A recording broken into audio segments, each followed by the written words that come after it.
Wow. Great morning, everybody. Welcome back to Chai Together. I am your host and founder, Prativa Day. Today, you're tuning in for your cup of courage, hope, and imagination. We use courage on this platform to showcase our stories. We use hope to overcome and imagination to resonate and understand with the stories that are being shared. So, with that being said, I'd like to welcome Miss Laarni Mulvey. Woohoo! Hello, This woman is hello. awesome. I feel like you're the equivalent of me, like when it comes to like energy and like awesomeness. I feel like that's the vibe. What do you think? Like I Yeah, feel like we're both like, yeah, eh. yes. I Thank you love for having me. yeah, I like that. How you feel today? I'm doing great. I have my big cup of coffee in my Ooh, Hello Kitty mug. that is cute. Last time, Noelle, someone who else I interviewed, a friend of mine, she came on and showed Dr. Seuss. I like that. These are cute mugs because it's all about being that, the inner child and like childhood memories. And that's what it's about. Because I feel in the adult world, you could get so caught up, like we were discussion we were having before the live regarding like, what we deserve as pay, etc. And it's like, but these mugs and crafts and things are things you don't have to worry about. They bring out joy in you instead of debates and things like that. So It just keeps you in touch with with that part of your life that you didn't have to adult. mm, It just, I've loved Hello Kitty since I moved to the States when I was 5. I still love Hello Kitty. And this was actually a gift from my sister-in-law. And I wow, was just like, I love it. And I it's a love it. gigantic cup too. It So, is.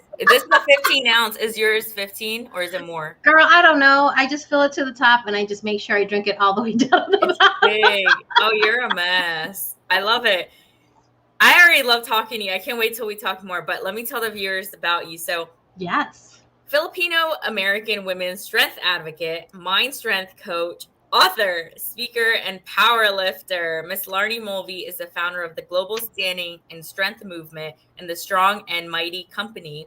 Her experience fueled the power into her voice to focus on encouraging women to harness their own unique power and strength.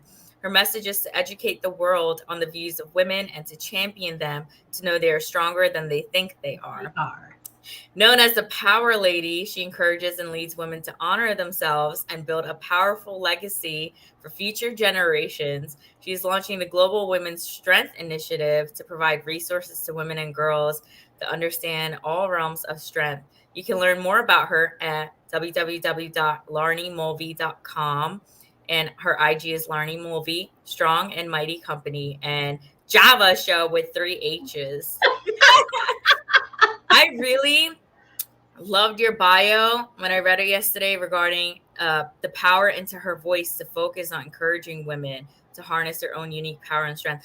Because, I was in Mr. Les Brown's Power Voice, and that's when I first, I was chosen to spoke on the summit and then on stage Nice.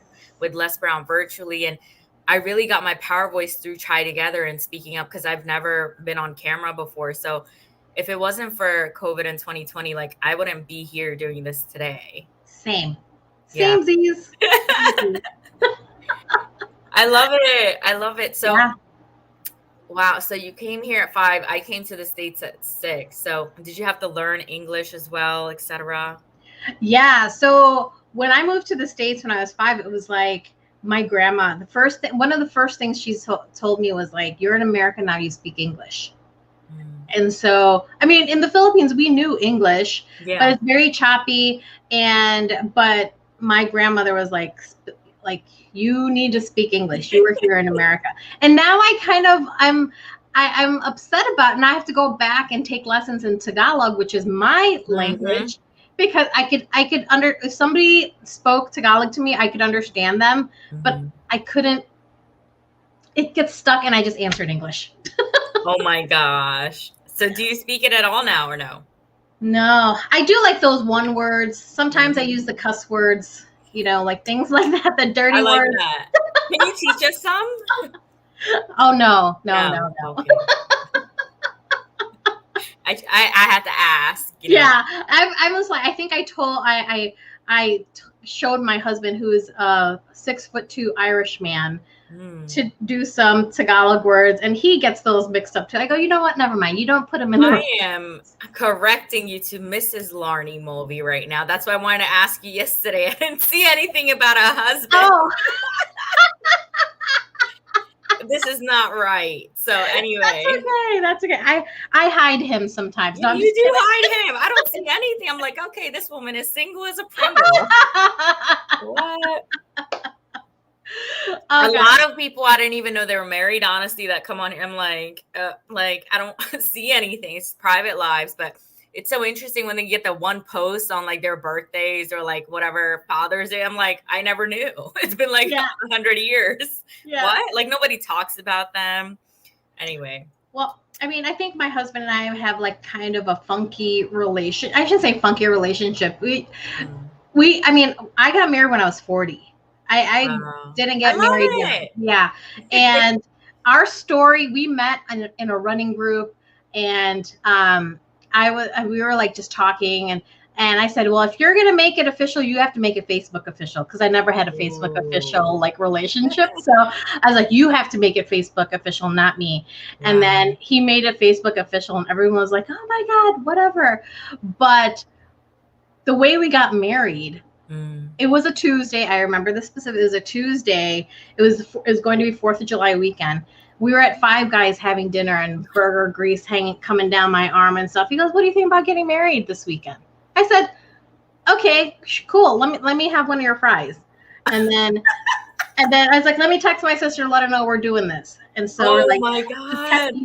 So Tuesday he asked me, and then Saturday we were in the courthouse. We were the 4th couple to get married. You are my type of person. This is what it's about. All right, let me get a fry. Okay. Like, wow. I love your personality. I don't usually do this, ask people their zodiacs and all, but tell me, do you know? I'm a Sagittarius. Yeah. I'm a fire sign. Me too. You know, I love that I'm a fire sign, because it really does, you know. I love it. It does fit me. Yeah. So I've learned that I'm an Aries personality. I'm a fire personality, but I'm a Capricorn, but I am fire as well. Like, you know, my chart. Yeah. So yeah. I love it. I love it. And that's why we're like linking up. Yeah. So I want to ask you, you know, so I used to do CrossFit as well. So I used to power lift. I will get back into that at some point. I did have like, I had runner's knee, maybe possibly from that and some other things. And then I just sprained my ankle recently. So it's like, it's interesting. So I'm like laying off all that, but I've been doing a bit of calisthenics. But tell me about, you know, your journey. Like, what started this thought? Was it from being bullied, or like, you know, usually people have this stereotype. It's from being, because I was a big girl. So it's like a lot of people who wear the big kids end up being like athletes. Yeah. So my journey to be this like power lady that you're talking to today did start when I moved to the US. Wow. It really did start because when I moved here, I already knew I was an athlete. From a young age, I already knew I was an athlete. I didn't know what kind of athlete I was going to be, but I knew that in my heart, that's what I wanted to, that brought me joy. Wow. And when I moved to the States, it was a slap in the face almost, because I had to choose, am I going to be an American? Am I going to be a Filipino? Or am I going to be a woman? And those three things really took time to cultivate throughout the years. But when you're younger, you follow your rules. You know, they keep you safe because you're young, because you don't have that capacity to like really make those adult like decisions. And it really made me have almost like an identity crisis, because I was like, I don't see the representation of a strong woman that I wanted to be as an athlete and everything. You know, everything on TV was a male, you know, playing basketball, playing football, everything was male visual. And I was like, why don't I see any female athletes? And I really didn't think about it when I was younger, but I knew in the back of my mind that was something that gave me a little bit of trying to figure out who I was, because who did I see on TV? The skinny white women who are say it louder. who are in the kitchen, who really, you know, it's like they didn't like support like a strong woman. At least from my visual, I didn't see that. And so I really thought that's what I was supposed to be. You know, like social media and TV back in the 80s, that's what they showed. You know, did I see an Asian lady on TV? No, unless she was like some kind of like housekeeper or something like that. And I wanted to change that visual. And so as I started getting older, going through the years, I became that rebellious spirit, you know, of, okay, I love my parents so much. Aww. I don't want to be a nurse. You know, Filipinos, we're supposed to be nurses. Beautiful. We're supposed to be nurses, and we're supposed to be quiet. We're supposed to do that. And I just wasn't like that. And so, in like, especially in my high school years where I developed that really hard identity crisis, where I became depressed, where I became like really suicidal, and I attempted suicide twice in high school. I mean, it just was so a mental battle for me that I couldn't figure it out.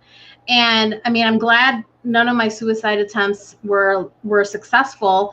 But I was a cutter. I would cut myself because I was so depressed. I would have cuts all up and down my forearms. And it was very hard to find my identity, but like, I had to climb out of it. I had to learn and go through all that stuff. But it was in my like 20s when I started looking into like fitness stuff. You know, I was dating this dude. He brought me into this gym, and I was like, this has got like big weights, big plates and stuff. And so I started lifting with him. And then he started measuring my biceps, and he would measure my calves and compare it to his. And he would say, you know, in a joking manner, but you know, they say 50% of your jokes are really truthful. He's like, you know, maybe you should start, you know, don't lift more than me because you're getting stronger than me and you're getting like more muscle than me. He would say that. And so, you know, it brought me back to that 5-year-old little girl who like didn't want to say anything and wanted to please everybody. And I was like, oh my gosh, no. So, you know, it took some time to rebuild that confidence up. And when I've only been powerlifting since 2019, but I've always been around like fitness, like looking at the old fitness magazines, which I wish were still around, where, you know, like they're all men, but then I started seeing like women bodybuilders in those magazines. Wow. Yeah, what were they? Do you know the names? Oh, like, gosh. I don't remember. I used to barter my time with this gym owner. I'd be like, hey, I'll open up your gym and clean your gym if you leave me, you know. But it was awesome to have. Now I'm starting to see that representation, and probably like like 1999-ish, 2000s. Like I was seeing it more because I was being more aware of it. Wow. And then in 2019, I was like, I couldn't tie my shoe. I was like, oh my God, I can't tie my shoe. I feel so tired. I feel so weak. And I went to the gym and I said, you know what? I'm going to power lift. I looked at all the trainers and I go, that girl's a power lifter. I'm going to go to this. Yeah. And so when she introduced me to lifting heavier, and she really planted a good seed of like, she's like, Laarni, you're a lot stronger than you think you are. You know, I learned that also. She's like, you know, you can do more weight. And here I am going, oh my God, it's so heavy. She's like, it's not heavy. You could add another plate. And, you know, I love her till this day. I mean, she's not my coach anymore, but I love her till this day because she really helped build this powerlifting woman that you see today. Wow. And the lessons I've learned since then, off the platform, all those powerlifting lessons from my coach now transfer off into my life. And so that's kind of why I'm here doing Laarni, this. I just love you. Like, I feel like I'm just talking to like a sister or just like a friend. Like, you have such like beautiful energy. I don't say this about everyone. I always tell the truth. I don't be complimenting everybody. I had someone tell me like he was reading. You make me happy. He was reading my energy, and he said that he's like, Laarni, you know what I see when I talk to you? And I said, what? He's like, a firework that like there's like like there's just so much. And he says it comes from my neck, like my throat, it like lights up above my head. And I was like, thank you. So, well, thank you as well. I appreciate it.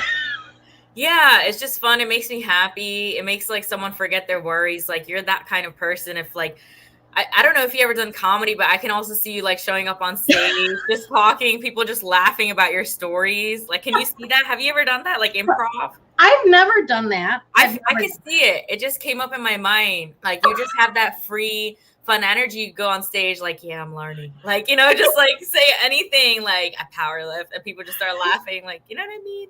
Oh I yeah, I just see it. It's like, don't doubt me. I'll do it if you challenge me. You should. I want you to. I want Joe Coy, you to. you better watch out. No, I'm kidding. So where are you living? Yeah, where are you living? I'm in the Chicagoland area. I'm in one of the suburbs, the southwest suburbs of Chicago. You know, us Chicagoans, you know, you're in Chicago and you say, oh, I'm in one of the Chicagoland area suburbs. I've been to Chicago. I was exploring on my own. I loved it. Like, it was such a beautiful time. Of course, I went to the Bean and all. Then I went to the Hood. I was like, I don't feel safe here. Like, we had to change hotels.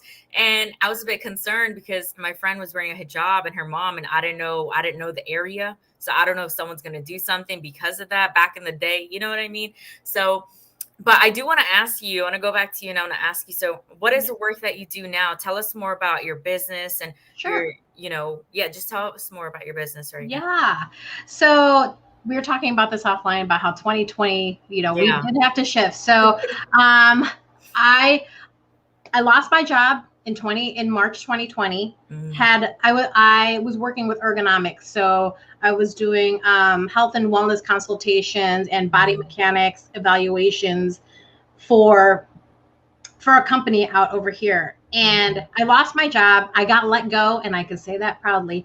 I got let go from the job. Yeah, I wanted to clap earlier when you got fired or whatever. It's like, yay. Yes. And I had a job lined up in April.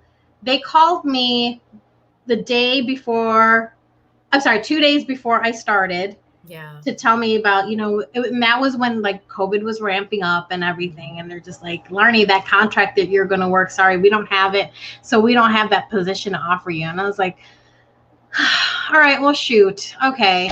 And then I had another job lined up the end of June. They called me the Friday before I started the Monday and told me the same thing. Hey, Laarni, that contract with COVID, they're pulling contracts and you don't have that contract that you're going to work. I was like, well, shoot. Well, I had options. I was like, I could dwell on it, or I could be pissed, or I could go to the hair salon. That's what I'm going to do after this. I'm going to the hair salon. So I go to the hair salon. I'm talking to my hairdresser, and I'm telling her that she was asking me about like my next competitions and stuff. And then I just got into a conversation I read a statistic about if there is a job that's open, a man will apply whether he's qualified or not. But us women will go, I think we need 2 more years of training, and then I'll apply for it. And I'm just like, no, I'm going to apply for it wherever, And I was just talking out loud about how I feel that we shouldn't be held back from thinking that we are not capable, but we so are. And this girl in the salon comes up to me. I don't know who she is. Yeah. She like taps me on the shoulder, and she's like, thank you. Thank you for saying that. And I was just like, what? She goes, I really needed to hear that I can do it. Wow. Because I'm in that part of my life where I should apply, but I don't want to talk myself down out of it. And I was like, you should apply. Do it anyway. And she says, I should pay. She goes, I should pay you to say that to me every morning. I go, salon sessions are free, girl. And after that, I started my company. Oh my God. Because she said she would be coached by you. Yes. Because I felt that I finally got that, that silent push from the universe to start the business that I've always journaled about. Wow. In 2009, I found a journal that said my professional goal was to start my own business. Wow. So you were subconsciously writing it and now it manifested. I agree with that. That something clicked, but it took for her to say that to click. And for me, someone else told me that for it to click, that like regarding coaching, because it's like I'm young, but I give wisdom to older people than me. And Yes. that's how I realized, but I need to hear from someone else and other than my actual coach and Yes. other than my friends. I need to hear from an outside source Who doesn't know you, Yeah. who doesn't have any connection to you, who isn't going to blow smoke up your butt. It's really that little universe shove. And for a long time, maybe it was because I wasn't accepting it. It was all around me. Maybe I just wasn't accepting it. And just at that moment, it was the right time for me to listen to the universe, to listen to my heart, and listen to some stranger to say that to me. So that's my company. I really talk to women to build them up, to make sure that they check in their inner strength, to do the work of their inner selves. Because what'll happen is, if you're, they say, if you're happy with yourself, if you love yourself, how are you going to love somebody else? And I really believe that, because I love myself so much that I put myself on my own priority, on my own standards. And if there are things that come along that are not something that bring me joy, or my body is the one that like really is my alert signal now, because if I get that like feeling in my heart or in my gut, I don't do it. Wow. I believe in my energy bringing you joy, but it has to bring me joy too. Like I'm first. My joy, I want to share with you. My strength, I want to share with you. My vision of, like, I see the vision of you being amazing. I want to share that with you because I see that vision for myself too. So not only is my strength physical, my strength is to get you to your starting line. Wow. So you can step forward. I mean, I can't help you after that because really a lot of the choices are yours. But if I can get you to your starting line and maybe get you 5 steps forward, just a little bit, so you can get off and running and be like, peace, Laarni, I got to go. Bye. I feel like I did my job. What a great person. Yeah, it's not about keeping people tight to yourself like a leash. It's about you want them to a true coach isn't, in lack, it's in abundance. That okay, you're going to get more clients. It's like to let people go. You want them to progress and move forward. That's truly the job, not that you want to keep the same people around just for financial benefits, etc. Right. A great coach brings, I've learned this, that brings their client up to the same level as them, whether it's mindset, spiritual, emotional, whatever it may be. So I like that. I like that fun personality. So what do you see? So what is your, goal like for your company? Like, do you have a global goal? Like, do you have a big dream? Yeah. I do have a global goal. You're so funny. I have a vision. I have this really big vision of myself, not only being able to, I've dreamt about this like 3 times already. Wow. Where, how you go into a university and you're standing down below and then you're talking to everybody in an auditorium. I've dreamt that vision 3 times in like the past, in 2020, wow. I like dreamt that. And I do believe that I will be on one of those stages where I can impact a ton of people. Yes.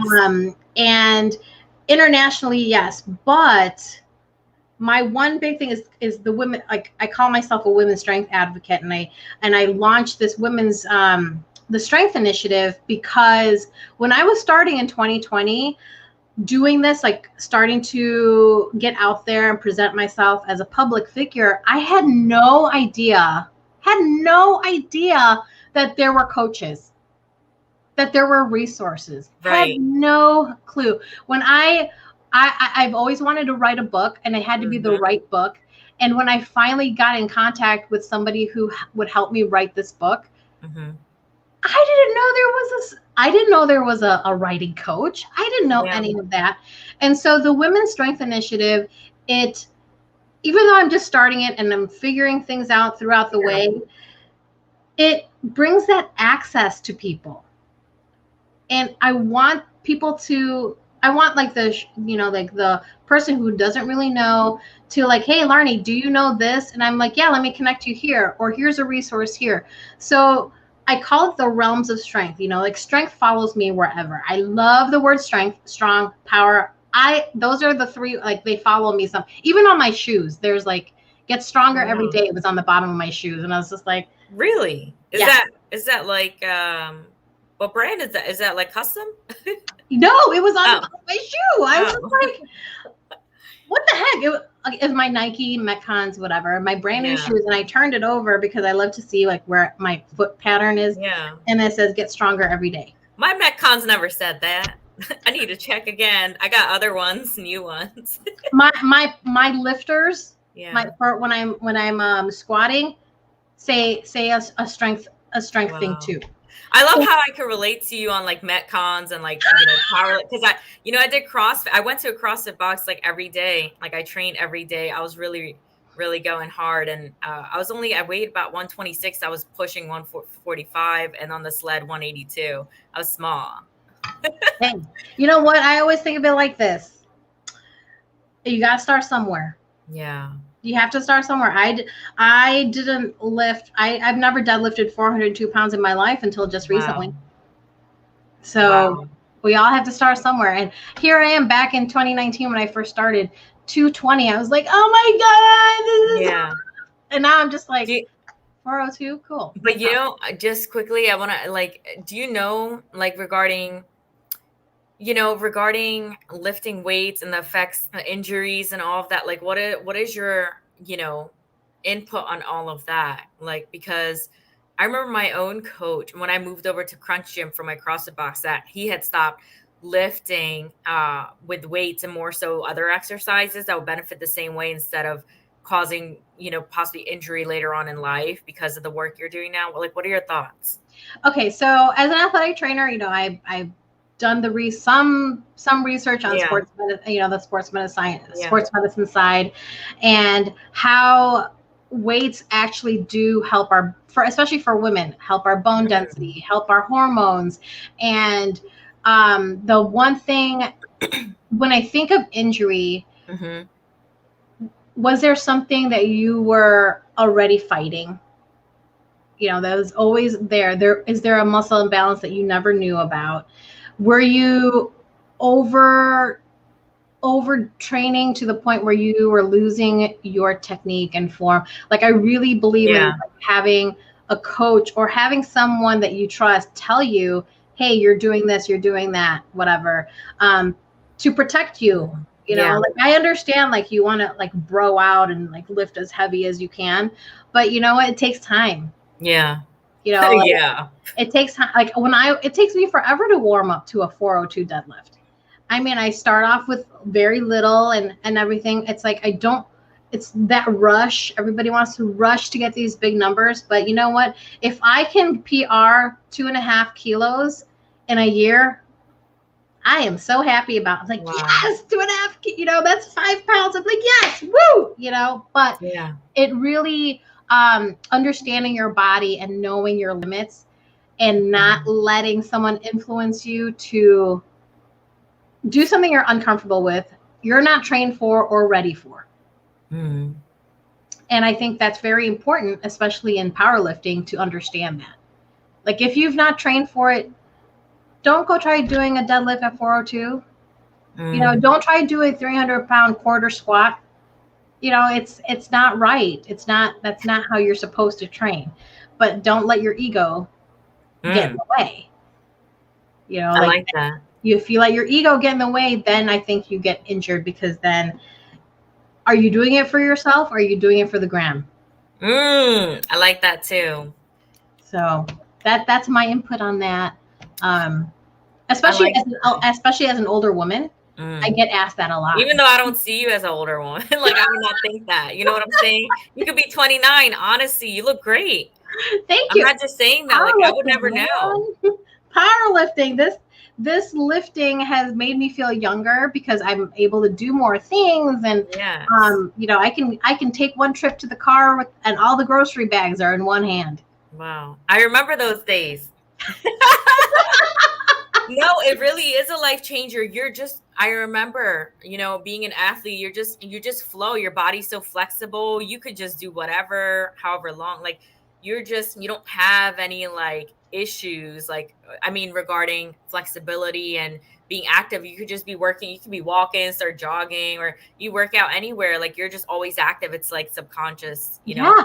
you just do anything anywhere to work out just for fun. Like, And I'm part of another group. It's called Old Ladies Lift. And these ladies are like 40 and up, and they're lifting big numbers. wow. And they're in their 60s. I mean, there was just a 100-year-old lady who set the world record for a deadlift. Wow. For her age group. And it may not be as Mindset. big. Yeah, it may not be a big number, but she can do it. So that means she could pick up her own luggage. She could pick up, whatever. It transfers from the platform to your life. That strength transfers to your life. It's mindset. I know before you mentioned, when you were in high school, you're suicidal and depression. Has that come up for you again since this lifestyle, or does it maintain that? Like, stabilizes you? It has not come up like recently, like recent, like within the 10 years of my life, it hasn't come up. Has it come up because I had a bad relationship and I was really out of control when it came to my self-esteem? Yeah, it came up in my, I want to say like early 30s. Yeah, it came back up. But I did the work to not let it consume me. And I went to therapy for a year. Best therapist in my whole entire life. I really wish she was still around. But like, she was awesome. But what I've learned is taking those tools of not blaming others and like really looking into myself and finding that I needed to build myself more, that those thoughts have never come back. There have been days I'm just like down, like, oh, I feel kind of lost, but it's not to the point where I was when I was in high school or in my early 30s, where I felt like I wasn't worthy of anything. Yeah. And, it just took time. Why did you feel that way? Because I was looking for acceptance outside of myself. I was looking for love outside of myself. I was looking for, belonging outside of myself. And that to me was really hurtful, because I wasn't making decisions that brought me joy. I was doing things just to do things. I was doing things just because that group of people do it, and I want to be part of that because they're like, they have like the cool things or whatever, and I wanted to be that. And I don't do that anymore. Yes. When I built this person from the ground up, from like scratching and crawling, it took a lot of time to realize, like, I'm a big girl. Go ahead. You could say I'm a big girl, whatever. I'm going to be a big girl. I'm going to eat that donut. But I don't see you. I see you as, like, I have another friend who's very strong. She does boxing, and she doesn't fit the role of, being the, like, slender one in her family, but like, she's strong, and I want her to be more confident, own that more. You know what I'm saying? So when I see you, I don't see you as big. I see strength. Like, I could tell you work out, like you lift. You know what I'm saying? So I don't see you as big fat, like a glob. I have a belly that hangs over my shorts sometimes, whatever. That's what high rise is for. You pull that up, and it sucks it in.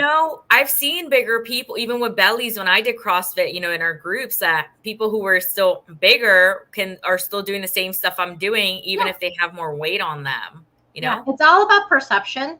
Yeah. We have been trained and like groomed to understand fitness is this. Yeah. Fitness, right? Is when fitness is boom, boom, boom, boom, boom, boom, boom, boom, boom, boom, it's all that. Yeah. And that's what that narrative I want to change. Yay. That if I want to change. You have seen, these marketing companies, they're good. They're good. I don't like any of it. I don't pay attention. It's not cool. I remember that Slim Tea, whatever it was, like back in the day. And I had bought it during that time too. Like I was so like, when I was being an athlete, like I fell into all that. Yeah. Yeah. And that's the trap. That's that visual trap. That's that comparison trap, because they want us to compare ourselves to that, because what you're seeing, they're accomplishing all this stuff, but is that the reality? I don't know. I don't think so. It's interesting. I was like 126 and my trainer at the time wanted me to drop to 120. And I said, no, like I had lost my bum and my breast. Like I'm a girl who got it all. Like I'm a curvy woman. Like I got a woman figure, what I'm saying? Like all that. So I got it all. And I remember I lost it all, and it made me depressed like that, because I just had muscle rather than like, my figure. And I remember him wanting me to go down to 120, and I didn't agree on just being like a skinny girl. Like I didn't want to get skinnier. So I didn't understand. It's like I didn't have those boundaries. Like, no, like I don't want to lose any more weight. It's not about losing weight. You know what I mean? Right. So right. Most of the people there were slender and Caucasian and et cetera. And it's like, but I was already I was an extra small. Okay. I was an extra small. I was very tiny. I'm 5'1". So, and I was an extra. Me too. I look like a child. Like, do you understand what I'm saying? I'll wear a t-shirt and it will be looking like a dress. That's how tiny I got. Yeah. So I didn't understand. It's other people's perceptions being put onto you. Like maybe, what they have a goal of me, but I don't have that goal for me. Yeah. You know what I mean? And that's a great way of putting yourself forward is, hey, you know what? This is my boundary. This is where I'm 230 pounds. I own it. I own my 230. I can drop down to 228 if I could take like a good chunk of water weight off. But you're so muscular. But and it's always been. I've always been like this, and I hated it back in the day. I hated this because that's what I was seeing on TV, on the magazines, and I wasn't fitting that. But now I'm here, and I want to be a representation that people can be like me. Wow. That's why I post my videos. That's why I post my failures, like on my Instagram, because this is what a real person does. Yeah. And I like that you have a picture with your arm, and people would say people don't have the confidence to post their like fat arms or flubby arms, but a lot of people cover up their arms. But the fact you show your arms, that's beautiful. And like, I knew like, she's so you don't care what others think, like, because you're showing your arms. A lot of people are just like, oh my God, look at this fat. And, oh my God, I'm so wingy here. I'm like, I'm wingy too. Who's really paying attention? Like, it's like, that's how you get the body dysmorphia going, Yeah. I love it. And it's sometimes, those social media, it's not real. It used to be me. Honestly, I had body dysmorphia even as a CrossFitter. So when I was that extra small, I thought I was big in the mirror. It was my mindset. You understand? Like I transformed so fast in like 8-9 months that I didn't realize, like my mind wasn't able to catch up. You understand what I'm saying? Yes. When my arms, I don't know for what reason, I looked amazing. Now when I look at the pictures, I'm like, what the hell was I thinking? You know what I mean? It was my mindset was poor when it comes to body dysmorphia. Yes. And I remember telling the lady, like, I can get surgery. And she was like, well, let's just like first get you on the exercises before we go that route. You know what I'm saying? So I was going to the extreme. Like, I'm going to need surgery for my arms to look perfect. Like, it was insane. Yes. And that's that word perfect. We are not perfect. We are original. We are made all different for a reason. And we can't be perfect. If we were perfect, we'd be boring. Our differences are conversation starters. Like, oh my gosh, your arms are, and it's to make sure that we are different, because differences sometimes open the lines of communication. I like that. You want to ask, and not in a bad way, but like when you're having a conversation, you're learning from each other. Yeah.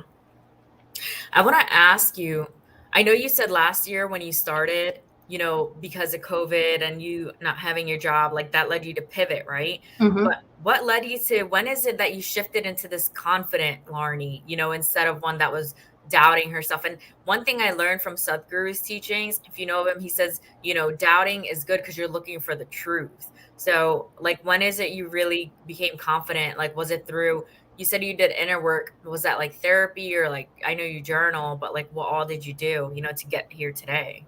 I did my own personal inner work.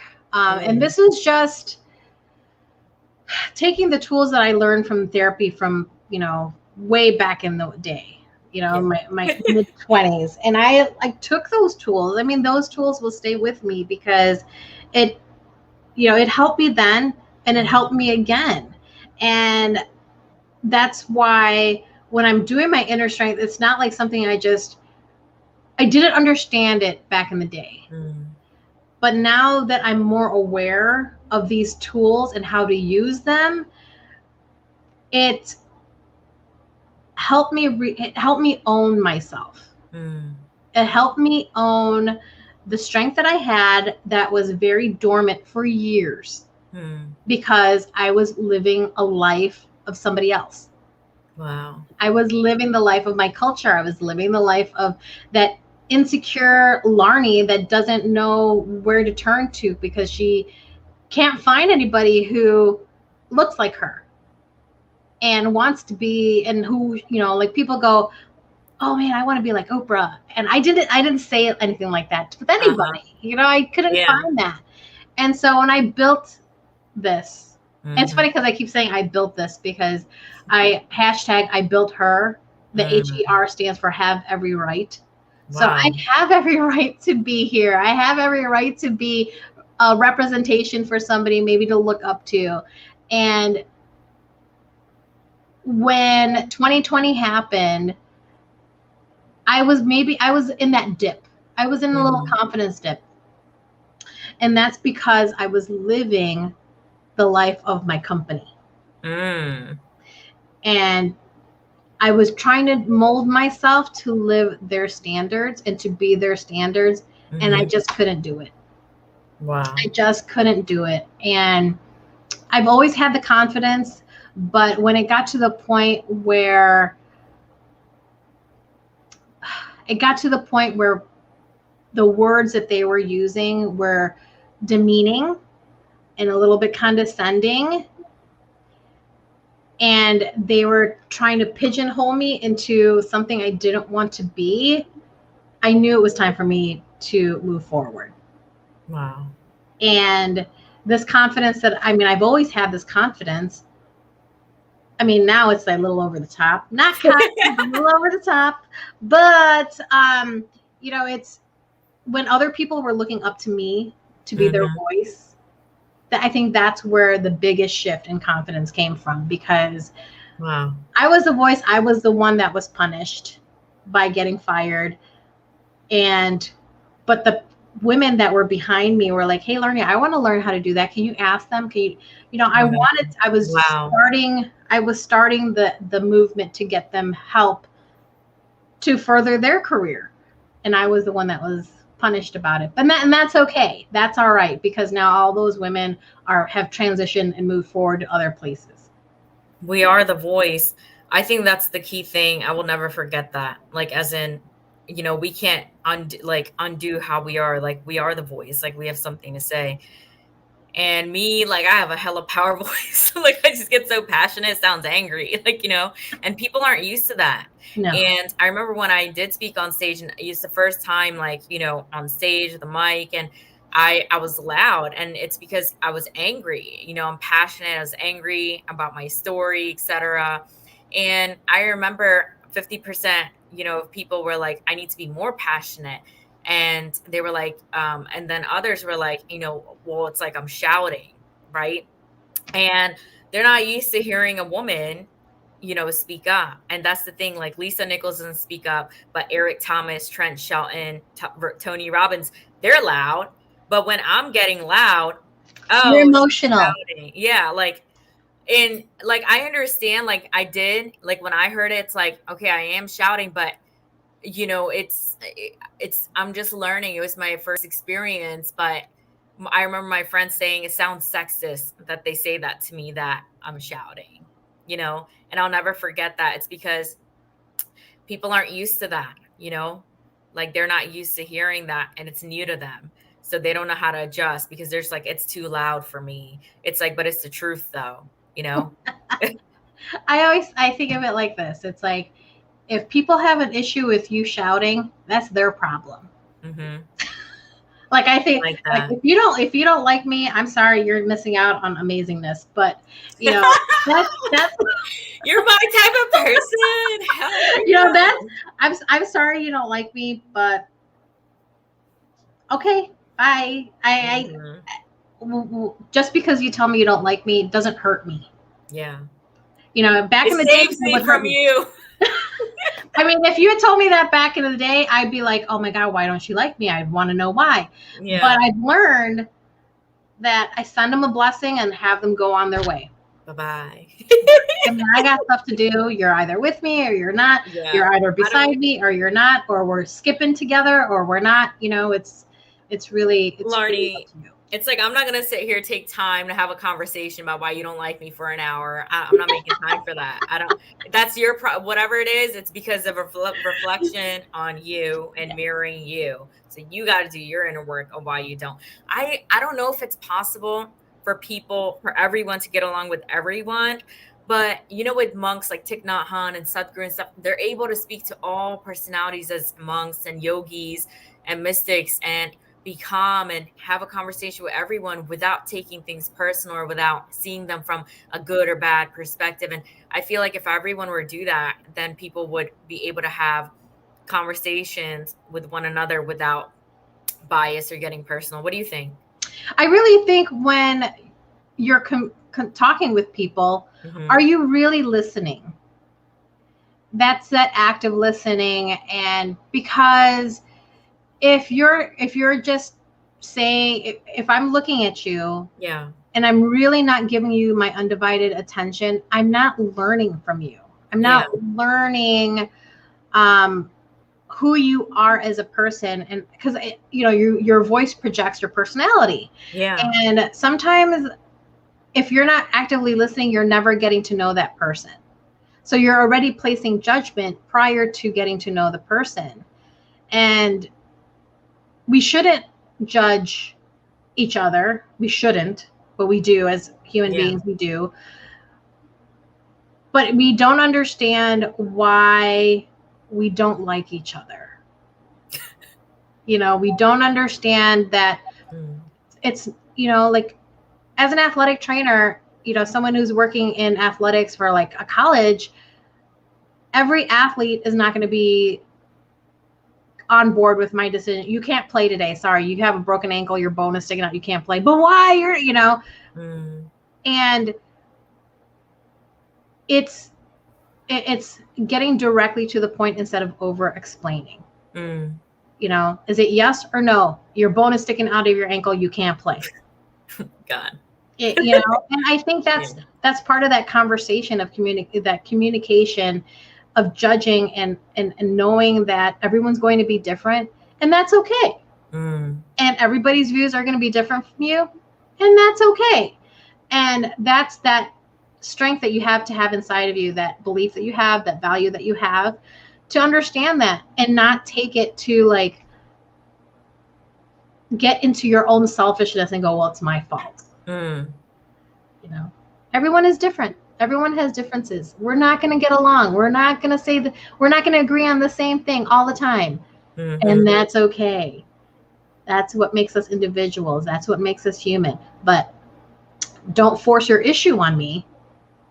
You know, that's another different level. Like, don't force your issue on me because I'm going to have my own, I'm going to do my own thing anyway. And don't tell me I'm wrong for doing it my way when you're just pushing your opinion on me as well. So it's like that bowl of conversations for people. You know, it's like you pick out the onions. I don't like onions. You know, you pick out the onions, and that's how I like see things. Like, I'm not gonna like everything, but I love everything you just said.